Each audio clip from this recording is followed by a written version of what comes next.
What if Napoleon had successfully landed a massive invasion force in Ireland, sparking a full-scale rebellion and creating a two-front war for Britain? The ramifications would have been catastrophic for the British Empire, potentially changing the face of Europe forever. In this video, we'll dive into the incredible true story of how a shrewd British maneuver against the famed Redcoats foiled this daring Napoleonic plot. A tale often overshadowed by the larger European conflicts. To understand how close the British Empire came to total collapse in the winter of 1796, one must first look away from the grey, storm-lashed coasts of Ireland and toward the gilded, frenetic halls of Paris. The year is 1796. The War of the First Coalition is raging, a sprawling, chaotic conflict that has set the monarchies of Europe against the rising fervour of the French Republic. Britain stands isolated, the financial engine keeping the anti-French alliance alive, her gold flowing into the coffers of Austria and Prussia to keep their armies in the field. But on the continent, the tide is turning. The French Republic, directed by a government known as the Directory, is ascendant, while a young artillery officer named Napoleon Bonaparte is beginning to carve his legend in the dusty plains of Italy. Another star burns just as brightly in the French firmament. General Lazare Hoche. Hoche is a man of immense ambition, a rival to Napoleon in both skill and ego. He looks at the map of Europe and sees a stalemate. He understands that as long as Britain rules the waves and funds France's enemies, the Republic will never be secure. He argues that the way to defeat London is not to fight on the continent, but to strike at the heart of the enemy. But Hoche knows he cannot cross the English Channel. The Royal Navy's wooden walls are too thick, too vigilant. Instead, he looks west, toward the Atlantic, and fixes his gaze on what he calls Britain's soft underbelly, Ireland. For centuries, Ireland has been a land of simmering resentment, governed by a Protestant ascendancy loyal to the Crown, while the Catholic majority chafes under penal laws and colonial neglect. Hoche believes that Ireland is a powder keg waiting for a match. If France can land an army there, the Irish will rise, throwing off the British yoke and establishing a sister republic allied to France. With Ireland gone, Britain would be severed from her western approaches, her trade routes strangled, her status reduced to that of a second-rate power.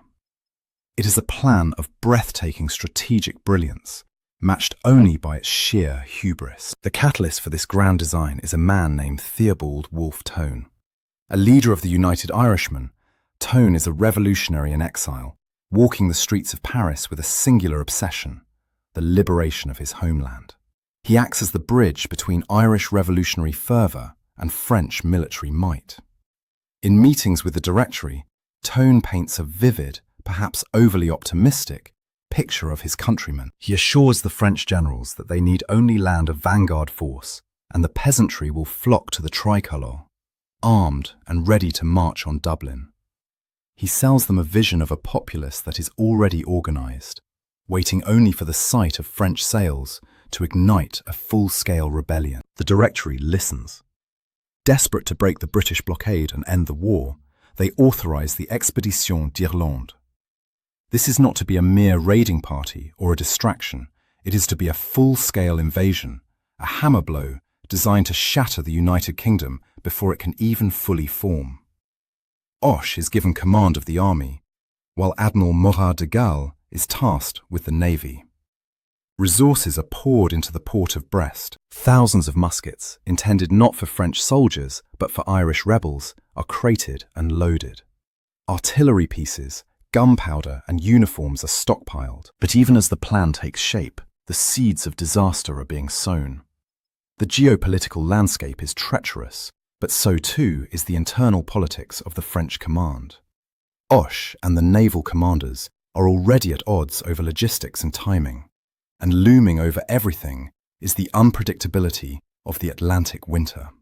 As 1796 draws to a close, the stage is set for one of the most audacious gambles in military history. The French are preparing to throw the dice, risking their fleet and their best troops on a venture that could end the war in a single stroke, or doom them to a watery grave. The storm is gathering, both metaphorically in the war rooms of Paris and literally in the dark skies over the Atlantic. By mid-December 1796, the harbour of Brest had transformed into a forest of masts. The scale of the French preparations was staggering, a testament to the Republic's total commitment to this Irish gamble. Gathered in the roadstead were between 43 and 48 ships, a formidable armada that included 17 majestic ships of the line, the battleships of their day, along with frigates, corvettes and transports. But the true danger lay not just in the wooden hulls and canvas sails, but in the men they carried. Crowded below decks were nearly 15,000 soldiers, the cream of the French Revolutionary Army. These were not raw conscripts or untested volunteers. These were the veterans of the Armée des Côtes de l'Océan, known grimly as Les Noirs, or the Black Legion, possibly for their dark uniforms, or perhaps for the blackened reputation they had earned suppressing the vicious civil war in the Vendée. They were hardened killers, accustomed to brutal, close-quarters fighting. They were the spearhead, intended to drive through the heart of the British Empire. The logistical undertaking to support this force was a nightmare of epic proportions. Deep within the holds of the transport ships lay the tools of revolution. Over 40,000 muskets, crates of powder, field artillery, and ammunition. This vast arsenal was not for the French troops, but for the ghost army Wolfe Tone had promised. The thousands of Irish peasants expected to swarm the beaches upon the fleet's arrival. The French were bringing everything needed to turn a suppressed population into a modern fighting force overnight. The strategic vision was complete. The pieces were in place. All that remained was to cross the few hundred miles of open ocean that separated Brittany from Bantry. However, the expedition was plagued by friction before a single anchor was weighed. The command structure was top-heavy and fractious, split between the army and the navy. General Hoche, the firebrand architect of the invasion, and Admiral Morat de Galle, the naval commander, made the fateful decision to travel together aboard the frigate Fraternité. It was a choice born of a desire for unity, but it would ultimately prove to be the expedition's Achilles' heel. The departure itself was a chaotic affair, a harbinger of the doom to come. On the night of December 16th, anxious to slip past the British blockade that patrolled the approaches to Brest, the fleet attempted a complex night manoeuvre. The plan was to exit via the Raz de Seine, a treacherous passage of water. But as darkness fell, confusion reigned. Admiral Morat de Galle issued signals to change course, but amidst the crashing waves and the blackness of the winter night, the signals were misunderstood. Some ships acknowledged the orders, others missed them entirely.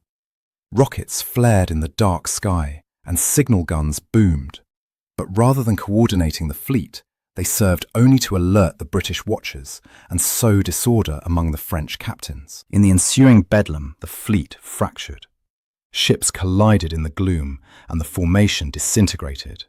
Most critically, the Fraternité, carrying both Hoche and de Galle, the mind and the voice of the invasion, was separated from the main body of the fleet.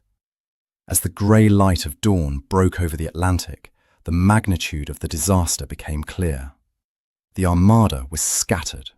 The main force pushed westward, driven by the momentum of the mission, but they were sailing into the unknown without their commanders. To make matters worse, they were sailing straight into the teeth of history.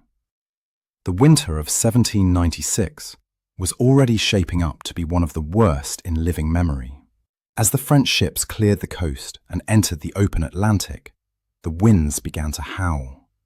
This was no ordinary rough weather.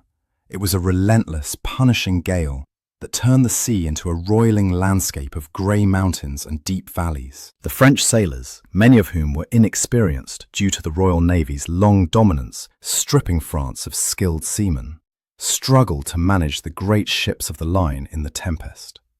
Rigging snapped, sails tore, and the soldiers below decks, many seeing the ocean for the first time, were plunged into a misery of seasickness and fear. The fleet was moving, but it was a headless beast, thrashing blindly into a storm that seemed to have been conjured by the British themselves. While the French fleet battled the rising Atlantic gales, the British establishment remained dangerously unaware of the knife poised at its throat. The vaunted British intelligence network, usually a web of eyes and ears stretching across the continent, had partially failed. Spies within the French Republic had sent frantic dispatches to London for weeks, warning of a massive build-up of troops and ships in Brest. They knew the numbers, the thousands of Black Legion veterans, the mountain of munitions, the gathering of the fleet. But they did not know the destination. The Admiralty debated furiously. Was this force bound for Portugal to open a new front? Was it destined for the West Indies to seize sugar colonies? Or was it perhaps a daring raid on India?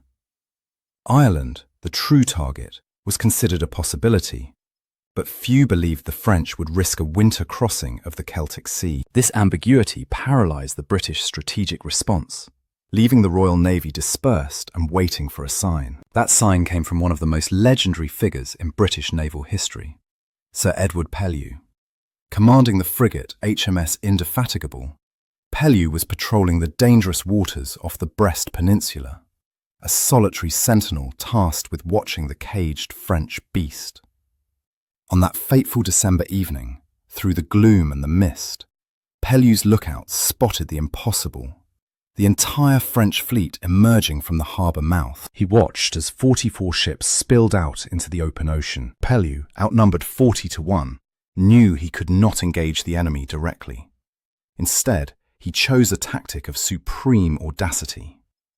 As night fell and the French attempted their complex manoeuvres to clear the Ras de Seine, Pellew sailed the Indefatigable right into the centre of the enemy formation. In the pitch blackness, amidst the howling wind, he began a campaign of chaos. He ordered his gunners to fire random cannon volleys and his crew to burn blue signal lights and launch rockets. To the nervous French captains, struggling to see their own flagship's signals, Pellew's phantom lights were indistinguishable from their own admiral's commands. He sowed confusion and panic, forcing French ships to veer off course, collide, or scatter to avoid perceived dangers. It was Pellew's psychological warfare that had exacerbated the French disaster on the first night, separating Hoche's fraternité from the invasion force. Having thrown the enemy into disarray, Pellew turned his frigate north and raced under a press of canvas toward Falmouth to raise the alarm. When Pellew's dispatch finally reached the Admiralty in London, the reaction was a mixture of horror and frantic mobilization. The nightmare scenario had come to pass. A French army was at sea, and the British fleet was caught flat-footed. The main battle fleet, under the command of Lord Bridport, was anchored at Spithead, near Portsmouth. But mobilizing a Georgian navy was not a simple task. Ships had to be victualled, crews had to be recalled from shore leave, and orders had to be distributed. Worse still, the very winds that were battering the French in the Atlantic were effectively locking the British fleet in port. The strong easterly gales pinned Lord Bridport's massive ships of the line against the coast, preventing them from sailing down the channel to intercept. It was a maddening paradox. The weather was destroying the French cohesion, yet simultaneously paralysing the British pursuit. For days, the Royal Navy, the undisputed masters of the sea, could do nothing but watch the weather vanes and wait. Meanwhile, on the ground in Ireland, the situation was equally precarious. General Dalrymple, commanding the British forces in the south, began to receive fragmented reports of strange sails on the horizon. Unlike the panicked administration in Dublin Castle, Dalrymple had kept his forces on high alert. He began to shift his pieces on the board, mobilizing a diverse defensive force. This was not just a mesmerizing array of redcoats. It was a patchwork army of regulars, fencibles, regiments raised for local defense, and the yeomanry, a volunteer cavalry force composed largely of the Protestant gentry. They were outnumbered by the approaching French armada, and they were stretched thin across the rugged coastline. But as the intelligence picture cleared, Dalrymple realized the French were not heading for the major ports of Cork or Limerick, but for the wild, indefensible bays of the southwest. The race was on. The Royal Navy was chasing a ghost fleet across the ocean, while on land, the Redcoats scrambled to meet the greatest threat to British sovereignty since the Spanish Armada. On December 21st, 1796, the jagged, mist-shrouded coastline of southwest Ireland finally emerged from the grey horizon. The French fleet, battered and reduced in number, had reached its destination, Bantry Bay. It is a spectacular natural harbour, a deep inlet carved into the rugged mountains of County Cork, capable of sheltering the largest navies in the world. As the French ships dropped anchor in the calmer waters near the mouth of the bay, a palpable sense of relief washed over the thousands of soldiers cramped below decks. They had survived the British blockade and the Atlantic storms. The prize, Ireland, lay before them, silent and seemingly defenceless. The hillsides were not bristling with cannon. The beaches were not lined with redcoats. The element of surprise had been achieved, but as the initial euphoria faded, a chilling realization settled over the fleet. The Fraternité was nowhere to be seen. General Osh, the charismatic soul of the expedition, and Admiral Morat de Galle, the naval authority, were missing. In their absence, command of the army fell to General Emmanuel de Grouchy. Grouchy was a competent officer, an aristocrat who had embraced the revolution, but he was not a gambler. He was a man who followed orders, and now, staring at the empty Irish shore, he found himself without any. The situation demanded immediate action. The fleet still possessed nearly 6,000 combat-ready veterans and ample artillery. Had Osh been present, he likely would have ordered an immediate landing, storming the beaches before the British could react. But Grouchy hesitated. He peered through his spyglass at the horizon, praying for the sails of the Fraternité to appear. He debated with his fellow officers, paralyzed by the fear of landing his army, only to be abandoned by the fleet if the admiral never arrived. For hours, and then days, the French Armada sat idly in the mouth of the bay, a terrifying potentiality that refused to become a kinetic reality. While Grouchy dithered, the weather turned. The Atlantic, having toyed with the fleet during the crossing, now unleashed its full fury. A biting wind began to blow from the east, directly off the land and into the faces of the French. In Ireland, this phenomenon would later be dubbed the Protestant wind, a providential gale that seemed to protect the British establishment. The geography of Bantry Bay turned into a trap. To land, the sailing ships had to beat their way up the bay against the wind, a maneuver that required immense skill and favourable conditions. They had neither. Aboard the Indomitable, Theobald Wolfe Tone watched his dreams disintegrate in slow motion. He paced the deck in a fury, recording in his diary the agonizing proximity of his goal. He noted with bitter irony that they were close enough to toss a biscuit onto the shore, yet they could not land a single soldier.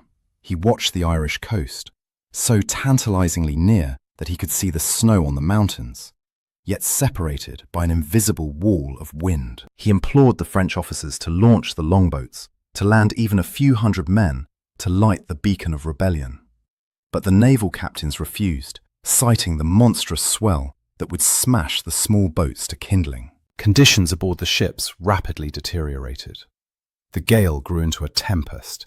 The ships, anchored in the exposed mouth of the bay, pitched and rolled violently. Cables snapped under the strain, and anchors dragged along the seabed, threatening to drift the vessels onto the merciless rocks of the Beara Peninsula. Collisions became frequent in the tight anchorage. Sickness ran rampant among the troops, who had been confined in the dark, reeking holds for weeks. The sound of the wind was deafening, drowning out orders and shredding the nerves of men who had faced cannon fire without flinching, but were now terrified of the sea. By Christmas, the situation was untenable. The fleet was dissolving. Ships were being blown out to sea one by one, forced to cut their cables to save themselves. There was still no sign of Osh. The British, though unseen, were undoubtedly closing in. The opportunity had passed, blown away by the relentless easterly gale. With heavy hearts and shattered morale, the decision was finally made. The invasion was aborted. The ships that remained turned their sterns to Ireland and allowed the wind to carry them back into the Atlantic, leaving behind the ghost of a rebellion that never was. The French had arrived at the gates of the British Empire, found them unlocked, but had been forced to turn back by the very air they breathed. The decision to retreat did not mark the end of the French ordeal. Rather, it signaled the beginning of a new, desperate chapter. As the fragmented armada turned its prows back toward France, they were no longer an invasion force, but a collection of fugitives limping home through hostile waters. The Atlantic, having denied them Ireland, now seemed intent on denying them survival. The storms that had pinned them in Bantry Bay intensified, scattering the ships across hundreds of miles of ocean. And now, the Royal Navy was awake. Admiral Colpoys, who had been patrolling the western approaches with a squadron of heavy ships, was now prowling the return routes. While the main British fleet, under Lord Bridport, had been trapped in port, Colpoys had been at sea, battling the same elements as the French. Though initially outmaneuvered by the French departure, his ships were now in position to intercept the stragglers. The ocean became a hunting ground. British frigates, faster and more weatherly than the waterlogged French transports, began to pick off isolated vessels. It was a chaotic, running battle fought not in grand lines of battle, but in sudden, terrifying encounters amidst towering waves and driving rain. The most dramatic of these encounters involved the tireless Sir Edward Pellew and his frigate, the Indefatigable. Having raised the alarm in England, Pellew was back on the hunt. On January 13th, he intercepted the massive French ship of the line, the Droit de l'Homme, carrying over 1,000 men. In normal conditions, a frigate would never dare engage a 74-gun battleship, but the storm neutralized the French advantage. The Droit de l'Homme could not open her lower gun ports without flooding, leaving her reliant on her upper deck guns. Pellew, joined by another frigate, the Amazon, engaged the giant in a brutal, masterful display of seamanship. For hours they danced around the lumbering French giant, raking her with cannon fire, while maneuvering through gale-force winds. The battle ended in tragedy. The French ship, battered and stripped of her masts, lost control and was driven relentlessly onto the sandbanks of Ordeon Bay in Brittany. The wreck was horrific. Over several days, hundreds of French soldiers and sailors perished in the freezing surf, agonizingly close to their own homeland. It was a grim symbol of the entire expedition, a massive accumulation of power brought to ruin by the combination of British naval skill and the unforgiving elements. Back in Brest, the arrival of the survivors was a mournful procession.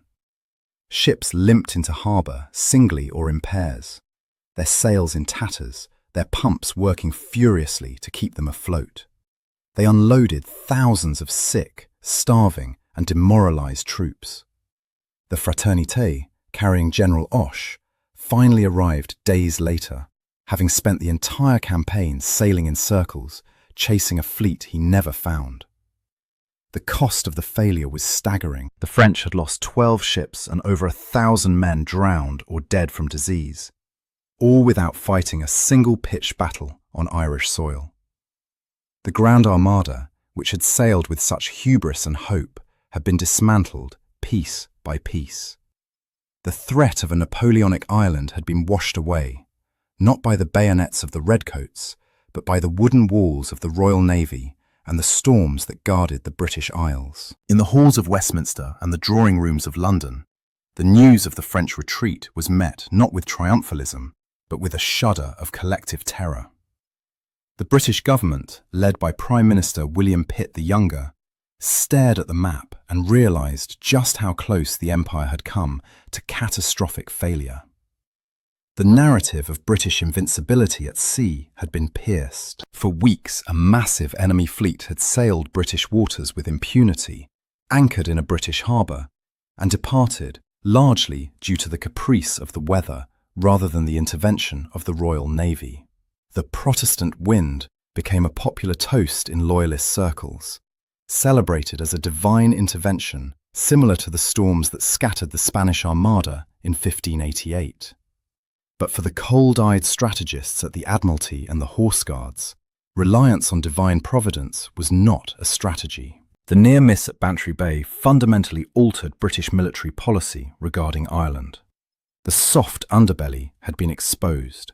It was now undeniable that the discontent of the Irish population was a strategic liability that France could, and likely would, exploit again. The response was swift and brutal. The British administration in Dublin Castle, shaken by their own unpreparedness, unleashed a wave of repression designed to break the back of the United Irishmen before another French fleet could arrive. General Gerard Lake was dispatched to the province of Ulster, the hotbed of revolutionary sentiment, with a mandate to disarm the population. What followed was a campaign of terror known as the Dragooning of Ulster. Redcoats and local yeomanry swept through the countryside, burning houses, seizing weapons, and utilising torture, including pitch-capping and half-hanging, to extract information and intimidate the peasantry. The British Army, having been spared a battle against French veterans at Bantry, now turned its full fury against its own subjects. The logic was cold but clear. If the French returned, they must find a population too terrified and broken to rise up. Across the Channel, the failure of the expedition had equally profound consequences for the trajectory of the French Republic and, indeed, European history. General Lazare Hoche, the champion of the Atlantic strategy, returned to Paris a diminished figure. His health, already fragile, began to fail rapidly, exacerbated by the stress and exposure of the voyage.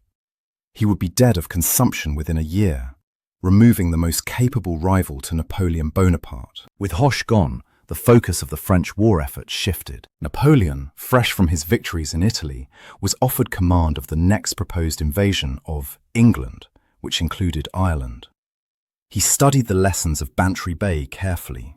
He saw the difficulties of naval coordination, the strength of the British blockade, and the fickleness of the Atlantic weather. Ultimately, he turned his gaze east, deciding to strike at British interests in Egypt rather than risk another disaster in the Irish Sea. Years later, in exile on St. Helena, Napoleon would rue this decision, musing that, if I had gone to Ireland instead of Egypt, the destiny of the world would have been changed. The failure at Bantry Bay effectively closed the window on a French-led liberation of Ireland, shifting the burden of rebellion squarely onto the shoulders of the Irish people themselves. The stage was set for a tragedy of isolation. The French had come and gone, leaving behind a British garrison on high alert and a revolutionary movement that was now desperate, cornered, and increasingly alone. The failure of the 1796 expedition created a vacuum that was rapidly filled with blood. For the United Irishmen, the retreat of the French fleet was a death knell for their original strategy. Wolfe Tone's vision of a disciplined liberation, supported by a professional French army and heavy artillery, had vanished into the Atlantic mist. What remained was a movement that was increasingly radicalized, disorganized, and driven by desperation. The British crackdown, spurred by the terrifying near miss at Bantry, forced the hand of the revolutionaries. They could no longer wait for the wind to change. They had to act or be annihilated. In May 1798, 18 months after the French ships turned away, the powder keg finally exploded. But it was not the orderly revolution Hoche had planned. It was a ferocious, sectarian civil war. The rebellion that swept across Leinster and Ulster was characterized by pike battles, burning villages, and atrocities committed by both sides. The British Army, now fully mobilized and reinforced, met the rebels with overwhelming force. But the ghost of 1796 still haunted the conflict. In August 1798, a second, much smaller French force under General Humbert did manage to land at Killala Bay in County Mayo. The arrival of Humbert's small force, barely 1,000 men compared to Hoche's 15,000, offered a tantalizing glimpse of what might have been. Even with this tiny force, the French veterans routed a superior British army at the races of Castle Bar, proving the superiority of French tactics and the fragility of the British militia forces. It was a stark reminder to the commanders in Dublin and London. Had Hoche landed his full army of veterans 2 years earlier, before the British defences were prepared, the Redcoats would almost certainly have been swept from the island. The victory at Castlebar, however, was a fleeting moment of glory. Without the massive support that had been available in 1796, Humbert was eventually surrounded and forced to surrender. The rebellion was crushed, leaving tens of thousands dead and the Irish countryside scarred for generations. The strategic legacy of the Bantry Bay scare went far beyond the battlefield. It fundamentally changed the physical landscape of the British coastline. The British Admiralty and government, vowed never to be caught blind again, initiated a massive program of fortification. The construction of Martello towers, squat, round fortresses capable of withstanding cannon fire, began to dot the coast, standing as stone sentinels against future invasion. A sophisticated system of optical telegraphs and signal stations was erected along the headlands, ensuring that news of any approaching fleet could be flashed to Dublin and London in hours rather than days. The intelligence failure of 1796 birthed a surveillance state that tightened the British grip on the Atlantic approaches. Yet, the deepest scar was political. The terror induced by the French fleet's presence convinced Prime Minister William Pitt that Ireland could no longer be trusted with its own parliament. The security risk was simply too high. The Protestant wind had saved them once, but a modern empire could not rely on the weather for its survival. The political momentum shifted decisively toward total integration. The failure at Bantry Bay was the death knell of the semi-independent Kingdom of Ireland. The panicked reaction of the British establishment set the machinery in motion for the Act of Union. On January 1, 1801, the Union flag flew over Dublin Castle, incorporating the cross of St. Patrick into the design we recognise today. The Kingdom of Ireland was no more. It was now the United Kingdom of Great Britain and Ireland. This constitutional merger was the direct, delayed blast wave of the bomb that failed to detonate in Bantry Bay. The British government, terrified by the near-death experience of 1796, determined that they could never again risk an independent Irish parliament that might be swayed by revolutionary ideals or foreign intrigue. The union was a marriage not of love, but of strategic necessity, forged in the icy gales of that December winter. It was a defensive measure taken by an empire that realized just how fragile its dominance truly was. For Theobald Wolfe Tone, the architect of the great enterprise, the story ended in tragedy. Captured during the failed 1798 expedition aboard another French ship, he was brought to Dublin in chains. Denied a soldier's death by firing squad, he took his own life in his cell rather than face the hangman's noose. He died with the bitter knowledge of how close he had come. He had brought the might of the French Republic to the doorstep of his homeland, only to see it defeated by the invisible hand of nature. His legacy, however, endured, transforming him into the father of Irish republicanism, a martyr whose name would inspire generations of future rebels who sought to break the union that Hoche's failure had inadvertently created. For the British Redcoats and the Royal Navy, the legacy was one of quiet, stoic triumph. They had not defeated the French in a glorious set-piece battle like Waterloo or Trafalgar. Instead, they had endured. The sailors who manned the blockades through the endless winter nights, the intelligence agents who pieced together the puzzle of the invasion, and the soldiers who stood ready on the rainy hills of Cork had done their duty. They had proven that the defence of the realm relied as much on logistics, seamanship, and discipline as it did on courage under fire. The Redcoat era is often remembered for its scarlet lines of musketry, but 1796 proved that the Empire's true strength often lay in its ability to weather the storm, both literal and metaphorical, longer than its enemies. The Expédition d'Irlande remains one of history's greatest what-ifs. Had the winds at Bantry Bay blown from the west instead of the east for just 24 hours, 15,000 battle-hardened French veterans would have landed. They would have marched on Cork, seized the British naval stores, and likely ignited a revolution that would have swept the island. Britain, forced to fight a desperate war on her own doorstep, would have been unable to finance the coalitions that eventually brought down Napoleon. The Duke of Wellington might never have made his name. The Battle of Waterloo might never have happened. The entire 19th century, the British century, hinged on the direction of a winter gale. In the end, the story of the 1796 invasion is a humbling reminder of the limits of human power.